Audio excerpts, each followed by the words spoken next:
morning. Welcome to Quest Trauma Healing Centers Live.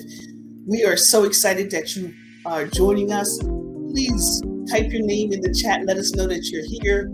We would love to just correspond. And as anytime you have questions or you want to say something, please put your name and your information in the chat so we can connect.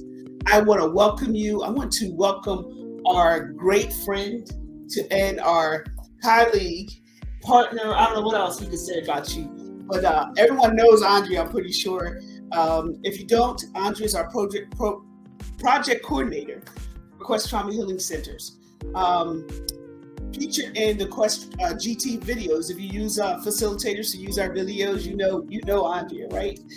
And so she's also a GT and a trauma healing facilitator for the healing wounds of trauma. She's also a wife. She's a mother of 4. She's a grandmother of 9, y'all. And she's a great grandmother as well. You know she was a great grandmother. That's another one, yeah. So she's a great grandmother. And Andrea is married to Cliff, and everyone knows Cliff has been amazing in our organization as well. He's also certified he's one of our training facilitators, and he's just a great partner with Quest as well. But together they have a organization called the Marriage Service Tags, and they really support and help marriages. So if you're having trouble with your marriage, you want to check out Andrea on that as well. They equip and have relationship with tools to go the distance. Yes. Right? So they equip you for the distance in your marriage. And so please check her out as well as that. So Andrea, thank you for joining us tonight. I'm excited. And I'm so excited because as you can see on our line tonight, we're going to be talking about generational trauma. We hold, Quest has several different types of modalities or types of healing groups. And so one of them is our Healing Wounds of Generational Trauma, which I'm co-author with the Trauma Healing Institute. Andrea took it about a year ago, right?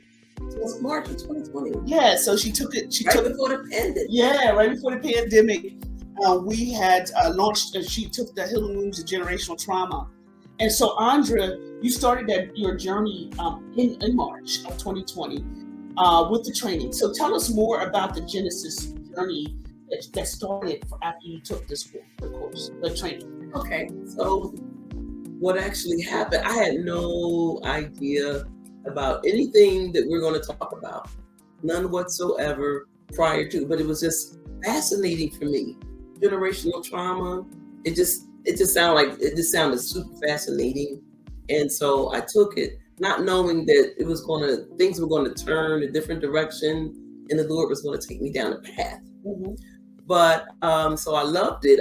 Definitely loved every moment of it. But I didn't know I was going to get a chance to use it on myself. But I have been able to because, well, a little while later, about over a year ago, I took a DNA test. Oh. So I went through Ancestry.com, and lo and behold, I started reaching out to people anybody that had my DNA who I didn't recognize who they were. I just started reaching out to them one by one, just kind of trying to connect or seeing where we were related. So someone sent me a link to a documentary of an event that I had never heard of. And it was the 1920 Election Day, Ocoee, Florida Massacre. So my grandparents, my great-great-grandparents, mm-hmm. Jack and Annie Hamiter, they were actually in the documentary. I didn't even know their names prior to that. My mother was a Hamiter. That was her maiden name. Okay. But I didn't know that far back. Mm-hmm. And I saw a picture of them for the first time, and I began to hear their story when I heard all about what had happened during that time. So that started a whole journey that I did not know was coming. Wow. Could not have foreseen it. Wow. So now at the time, you didn't know anything about your great-great-grandparents? Nothing. Or what happened to them? None of it. So could you tell us how you learned about them? Well, again, it was through the DNA. And so once I connected with some people, I found relatives I didn't even know existed. And some of them I found out that we had so many things in common. And so between the stories from relatives that I met, and I began to do research based on the documentary, I began to, people just sent me more and more information because they saw I was really interested. So I started researching and finding out more and more. And at first I was really excited and happy about it. But then after a while, the more I understood what took place and what actually happened to my grandparents. I think we have a picture of my grandparents that we can display. Once I found out what happened to them, I really began to feel like a grieving. Oh, okay. It really caused me to grieve. It caused me to, it started pulling up things in me that I didn't even know were going to come up. I didn't even know there was something to grieve over. But the history of it is that there were my grandparents and there were Blacks who were there who were actually prosperous. So my grandfather was born into slavery in 1861. My grandmother was born a few years later during the Reconstruction era. They were both born in Alabama. And so as the first generation of Black citizens, they wound up relocating to Florida because there were some opportunities there. So they landed in Ocoee. And what they did they would clear the land for white landowners. And so for every 2 acres that they cleared, they would get 1 acre of land for themselves. So that's how they were able to move there with no savings, no nothing. And were able to move there and actually acquire land. So they had groves. They had citrus groves on their land. And so, and they would have laborers that would come in. There were other people in the town, other Blacks who they were either brokers of labor or they were farmers. And so it was actually a prosperous time. So in 1920, what ended up happening, there were a group of people who were registered to vote. And from what I was told, that some of the men who had means actually would pay the poll tax, which was $1. But that was $1, probably was a lot back in those days. But they were helping other people get registered by paying their $1 poll tax. Poll tax. So a week before the election, the KKK marched through different towns down there. And one of them was Orlando and some other towns to try to intimidate the Blacks, keep them from voting. Ocoee actually shares a city limit with Orlando. So so it's all in that area. But that was the purpose, to keep them from going out to vote. Well, election day comes, and the first person, his name was Mose Norman, he goes to vote. He gets turned away, and they had a prearranged for the notary public, the person who could verify if whether or not they were registered, for him to conveniently be out of town. So it was a whole issue. He left. He was told to go back and get the names of the people who had turned him away, wouldn't allow him to vote. So he went back, and then chaos ensued. So what ended up happening, he left, and then it was a mob that came and went for him. They went to the home of another man who was over helping get people registered. His friend, Julius July Perry, went to his house. As they were trying to get into his house, he ended up shooting in the fence, and it just turned into a mess. So eventually he was beat, he was shot, he was drugged to jail, and then after he was dead, they hung him up, and just in the county seat, just to send a message. And so what happened for 2 days, the 2nd and the 3rd of November, they began to burn down Black homes with people in them. And when people tried to escape, they were shooting them if they tried to escape. And then there's this big lake there. So bodies, they don't know how many, but Black bodies were thrown into the lake. So now there were two sides of the town where the Blacks lived. So my grandparents lived on the other side of town from where all the burning and all that took place. So the Blacks who were left there, who did survive, they were told that they had to leave.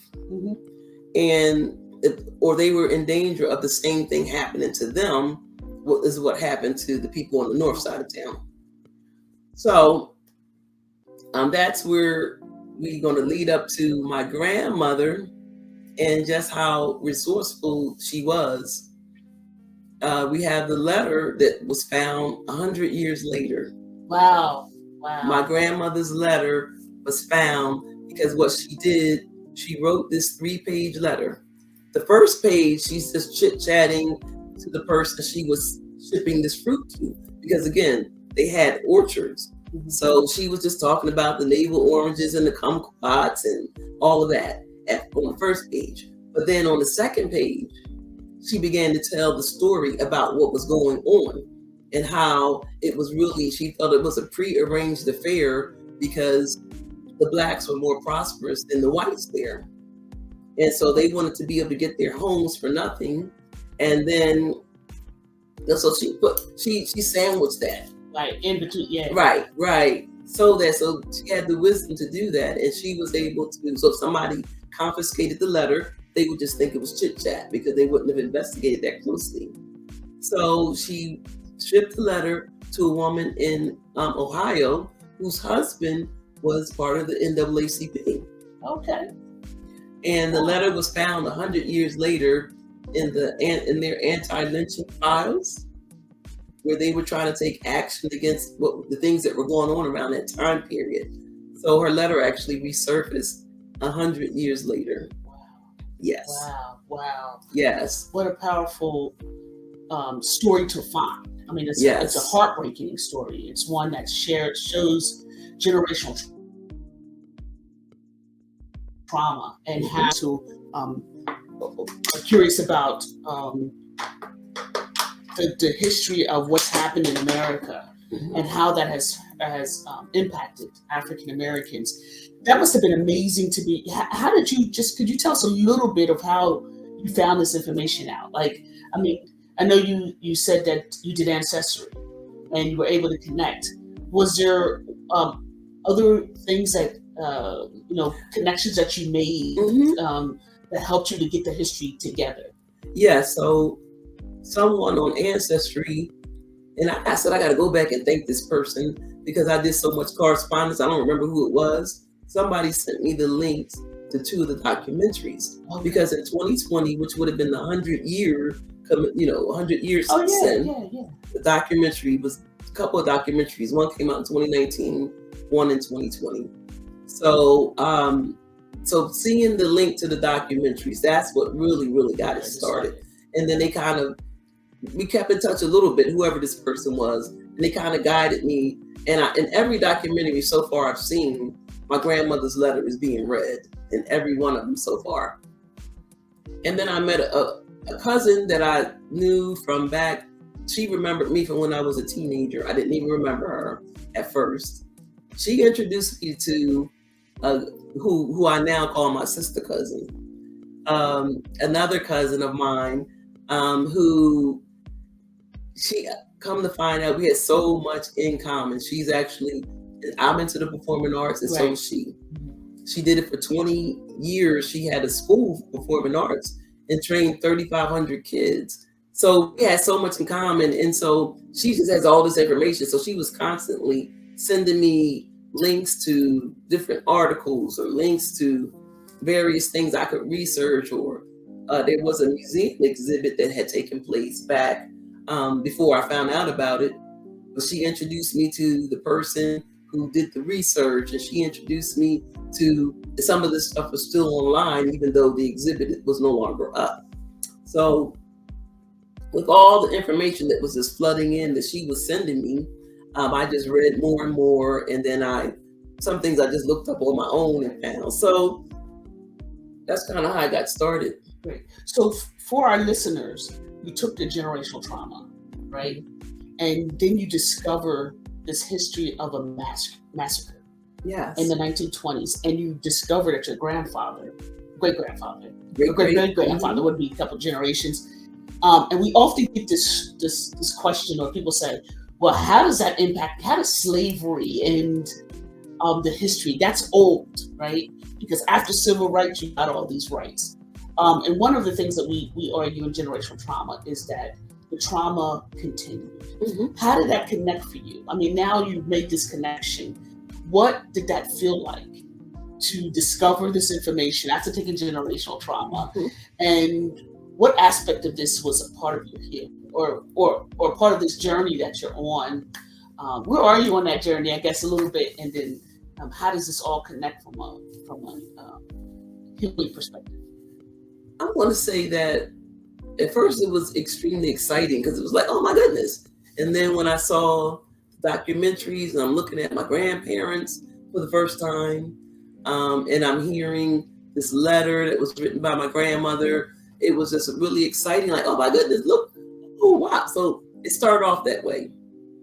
But then the more I looked into it and I saw, like, there's things like there are records that show in 1920 how much land that they owned and how much it was worth then, but how much it would be worth in today's terms. With nothing on it, just undeveloped, just the land itself.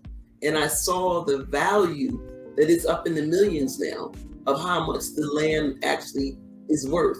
Things like that, it began to be hurtful because it's like, wait a minute, I got less than a half an acre that I'm on, and my grandparents owned property and had orchards and a prosperous business that was just taken away just like that.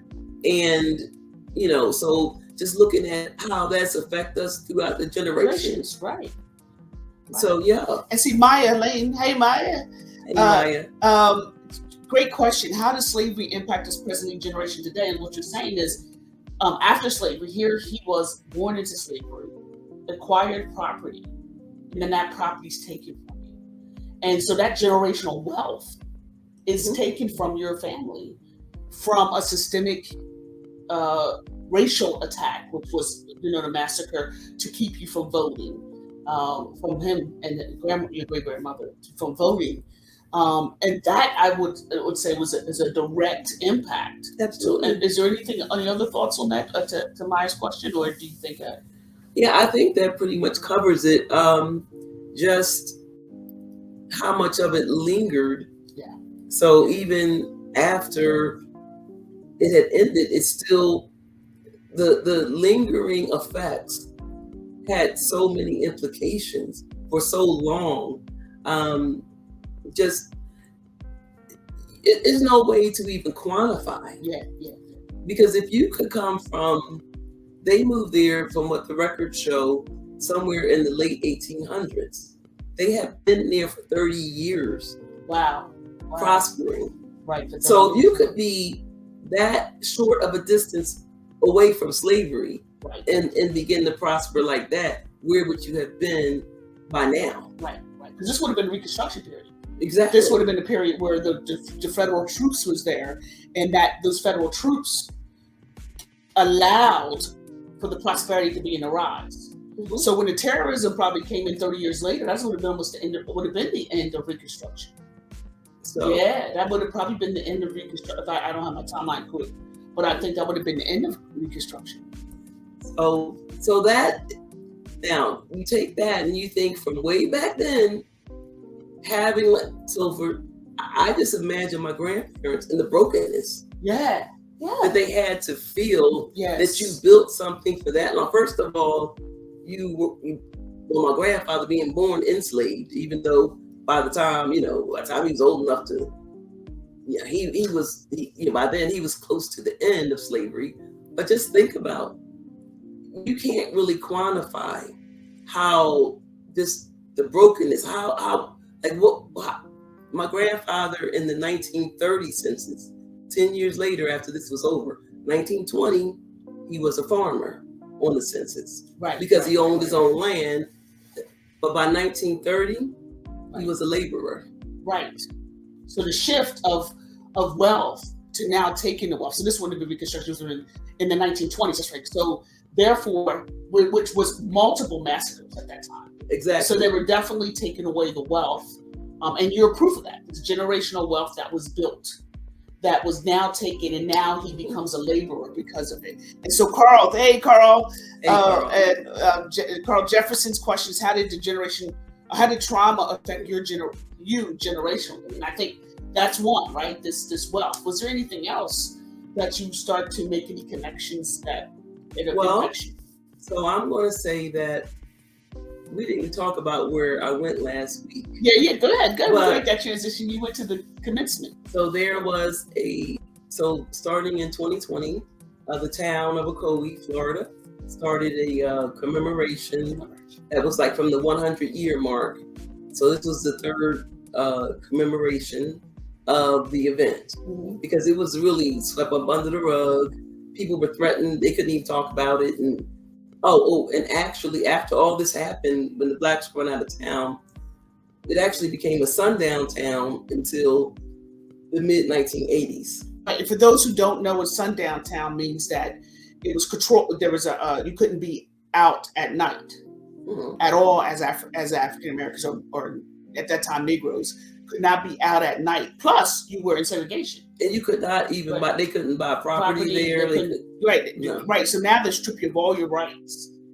Right. Yeah. Wow. So for me, generationally, this all came about within the past year. Right.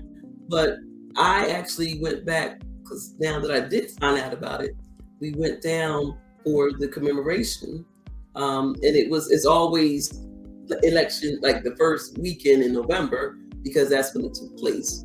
So when I went down, I met descendants from other families, and because there were 250 Black residents there on the census, so there were other people, other families that some of them were killed, some of them, but out of the survivors, I got a chance to meet some of them, and some of them grew up knowing about this from the beginning. So this has been, I think it impacted them in a whole different way, because it's more of a level of heaviness. Like we were trying to get because like I said, I'm into the performing arts. I did a proposal that the descendants would be able to do a theatrical presentation. So me and my cousin, we were spearheading it, but the city dragged it out so long because anyway.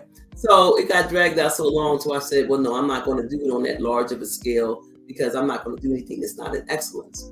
But throughout this whole process, I got a chance to meet other descendants. And the ones you could tell, I could feel the ones who, some of them are they're still so angry. They have a lot of bitterness. Some of them were saying, okay, I would like to get up and say something on behalf of my family, but I don't know if I can do it, or I don't know, or by the time, I don't know. I think if I get up there for 2 minutes, that'll probably be all I can do, because they had so much heaviness, so much burden, so much anger, so much resentment. Because it's like I said, they've been knowing about it. Right. One generation told the next. But not only that, they were raised in, a lot of the older ones especially, would have been raised in segregation and have felt of the pressure. Like, people think it's very new, but in some places like Ocoee, I know, I was going to say Ocoee, that in Ocoee, that they probably felt it. So you're talking about maybe one generation removed.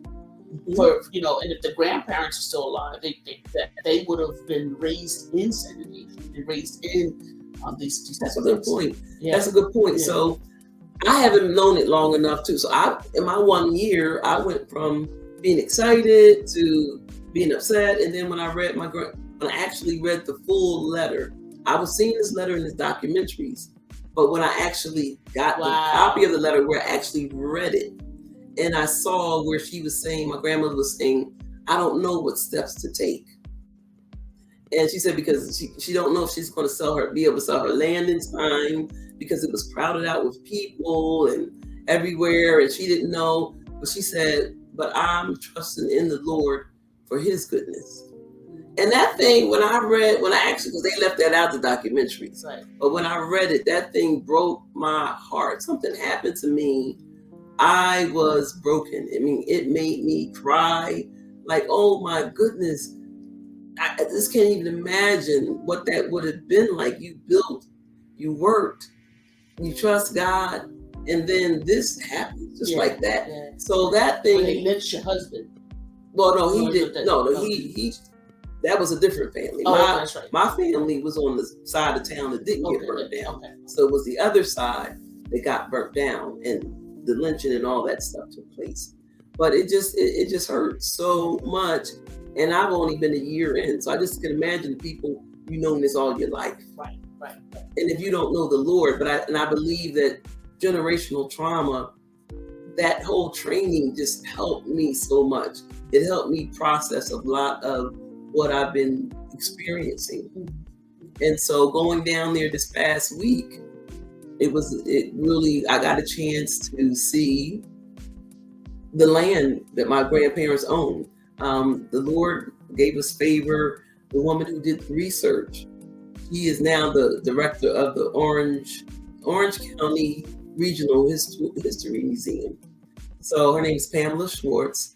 So she opened her doors. We went into her office, and she sat down with us for about an hour and a half and showed us just everything that was in the exhibit. Wow! And showed us showed us the map of the land and landowners for each year from the late 1800s all the way up until 1930. And you had like a little sliding thing. You could slide it to any year, and you could see right after 1920, all the black land ownership, was just decreasing and all that. But she was able to give us a map. So it showed us, and we could put it up next to a Google map. And we were able to drive to where the land was. There's a housing development there now. But so just all of that I think it was cathartic for me. I was glad to be, even though we couldn't do the big dramatic presentation that I had put the proposal in for, I was able to speak at one event. We were able to read the names of all the Black residents from the 1920 census. So we were able to be a part of that. I was able to do poetry at one event. And then I was able to do a dramatic piece where I portrayed my grandmother writing her letter. And so that was probably my highlight. Wow. Just being able to portray her and to give her a voice, because her voice was taken away. Right. And then I think about her and my grandfather. So this happened in November. Right.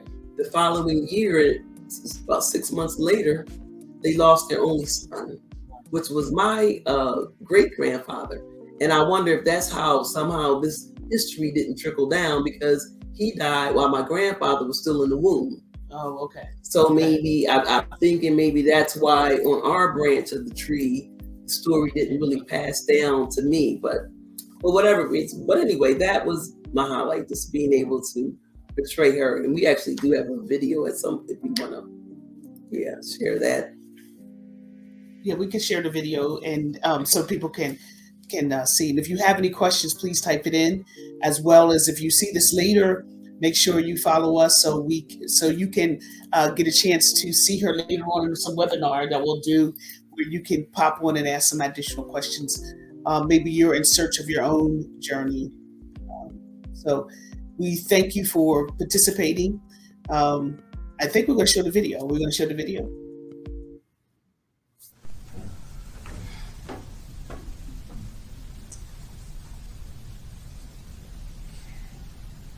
Dear Ms. Hurston, your card received in reply. Well, I say that I am shipping to you today a small box of assorted citrus fruit. The small fruit are kumquats. You eat them from the outside to the inside, and it's like lemons. As you may boil them, And as they are very strong, so you can draw out some of their strongest. Yeah, to preserve them. The oranges with the navel shape are called navel oranges. I hope you will enjoy them. We were speaking of lynchings and other ill happenings to colored people in the South. There had never been any near enough for me to see it. But alas, one of the most wickedest happenings of a lifetime happened here on Tuesday night and Wednesday morning of the election on the north side of town. All the homes and some of the people were burned. One man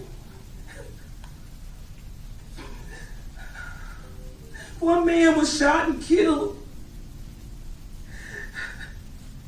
And then he was dragged to the county seat and hung up as lynched. His daughter was shot, and his wife and the same daughter were put in jail. The people on the south side of town are being threatened that they must sell out, leave, or they will be shot and burned as the others were. I don't know the first step to take. Everywhere near here is crowded out with people, and I haven't been able to sell out as of yet. It seemed to have been a pre-arranged affair to kill and drive the colored people from their homes, as they were more prosperous than the Caucasians like. So they are hoping to get our homes for nothing.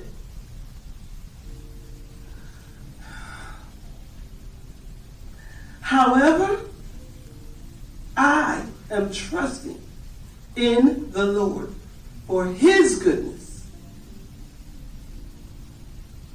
I intended to have sent these oranges by Thanksgiving, but I was away from home. I hope you will receive them. Mrs. J. H. Hamiter.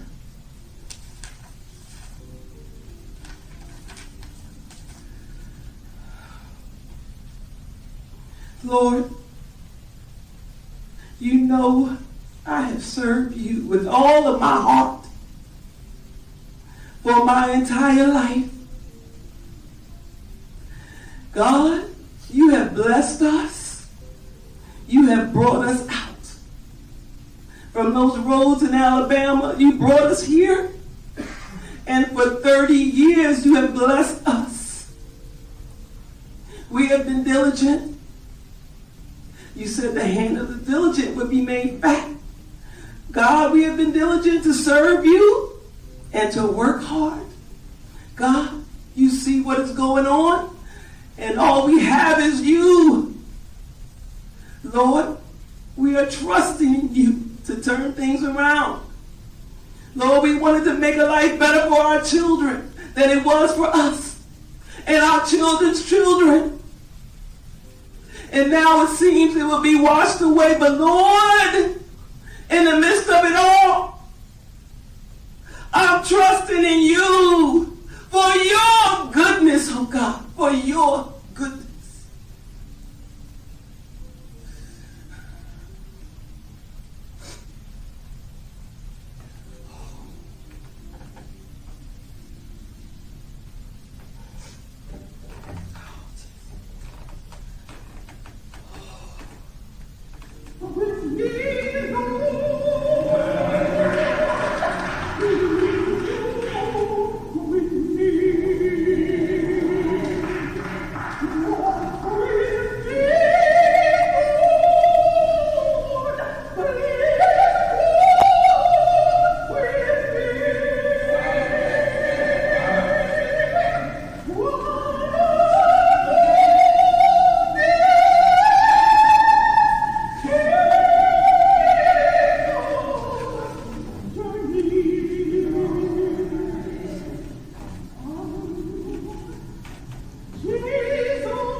So thank you, Andrea, for gracing us with your story and your journey. And we hope you connect with us next time as we continue to bring you exciting information, tips on healing wounds and generational trauma, to us just supporting you and as you grow and learn, as for those who are facilitators, to those who are just joining and connecting to learn more about what we do. So continue to follow us. Thank you for joining us, and may God continue to bless you.